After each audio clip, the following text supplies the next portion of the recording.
And next up, in the theme of technology changing paediatric care and clinical practice, I'd like to introduce Ursula Ankeny, who is a design researcher and PhD student from Sheffield Hallam University in the UK.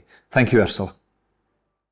Hi, my name is Ursula Ankeny, and I'm a design researcher and PhD student based at Lab for Living in Sheffield Hallam University. Today, I'll be talking about the impacts of self-management assistive devices on children and young people with GIA, and technology's role as a helping hand. This project focused on developing assistive devices for the juvenile idiopathic arthritis population, or JIA. This is a frequently occurring rheumatic disease of childhood, which causes ongoing inflammation, pain, and stiffness, severely impacting all areas of life. Self-management is a key part of the condition, and therefore devices that can assist with this are crucial. Over recent decades, technology has become more and more intrinsic with our daily lives, with advancements in assistive tech, wearables, sensors, amongst others, leading to an overall increased use within healthcare, particularly with aiding self-management, potentially giving patients more independence and understanding of their condition. Within the GIA population, however, there is a lack of devices specifically designed for children. The majority are for adults with arthritis. Those designed for children are often either difficult to use, stigmatizing, patronizing, or crucially fail to address their unique and rapidly changing needs and contexts. Children and their families can also be reluctant to engage with assistive devices due to fears of embarrassment or stigma at being perceived as different, as well as issues of privacy in terms of where their health data is going, or concerns around over-reliance on devices that they may not always have access to, or more broadly, the impact on stakeholder relationships with the potential overuse of tech rather than face-to-face contact. The aim of this project was therefore to investigate the notion of assistive technological innovations as a helping hand in enabling improved self-management for children and young people with GIA.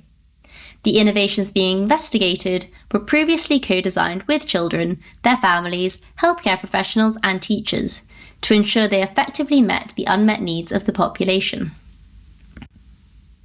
The 3 co-designed innovations were tested over 9 weeks, involving 10 children and young people with GIA, their parents, and teachers. They ranged in age from 7 to 16. The methods of data collection included online daily self-reported diaries, quantitative usage data self-collected by the innovations, and interviews at the end of the intervention period. As shown on the screen, the diaries were an editable PDF, asking questions about daily symptom experience and a pain log, split into morning, afternoon, and evening.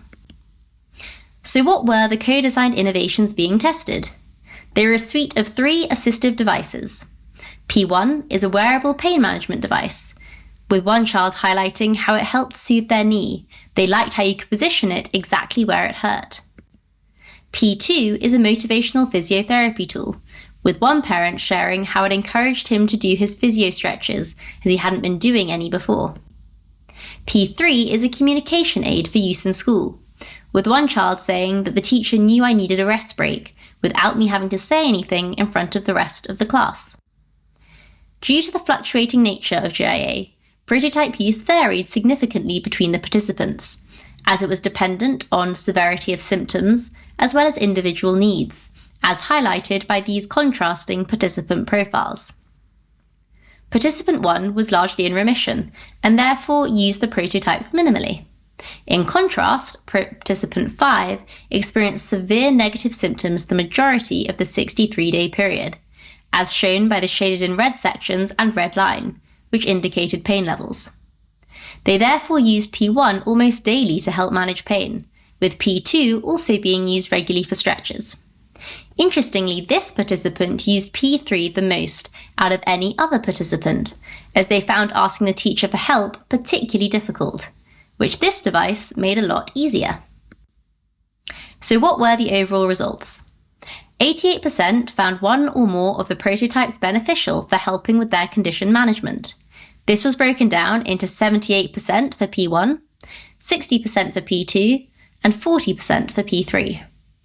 As highlighted, the latter percentages are potentially lower because these prototypes were more individually dependent, based on individual stretch requirements and confidence levels.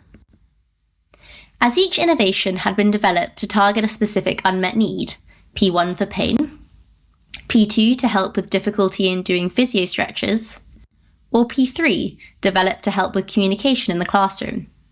It had been assumed, therefore, that the benefits would similarly be focused on these aspects. However, from the diaries and interviews, the qualitative data instead indicated that the benefits went beyond the physical aspects of the condition, towards the more intangible aspects, with participants highlighting the independence and confidence that they gained from using P1, as it helped enable the child to use something on their own to help soothe the pain, making them feel more in control of their condition.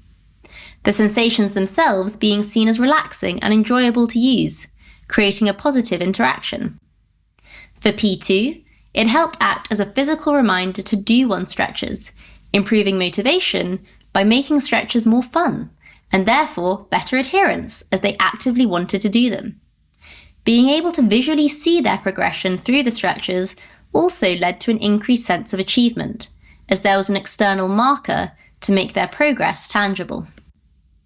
For P3, using the assistive device reduced feelings of stigma and embarrassment, as the child could discreetly ask for help from the teacher without their peers knowing. The teacher was also more aware of their condition from interacting with the device, helping to understand their pupils' needs better and become more aware of when to update the parent.